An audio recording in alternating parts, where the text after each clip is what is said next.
লা ইলাহা ইল্লাল্লাহ বলে আমার মন ভোমরা,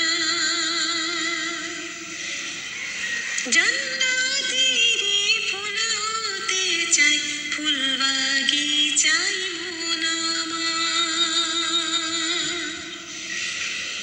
ও গো নবী, তোমার শোনে দেখা কি হবে আমার।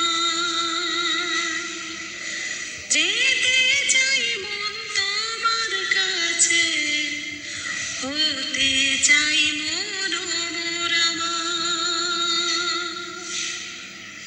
লা ইলাহা ইল্লাল্লাহ বলে আমার মন ভোমরা, বলে আমার মন ভোমরা। এই গজলটি আমার নিজের লেখা, নিজেই সুর করে নিজের কণ্ঠে গেয়েছি। গজলটি ভালো লাগলেই লাইক, সাবস্ক্রাইব ও কমেন্ট করে পাশে থাকবেন। ধন্যবাদ।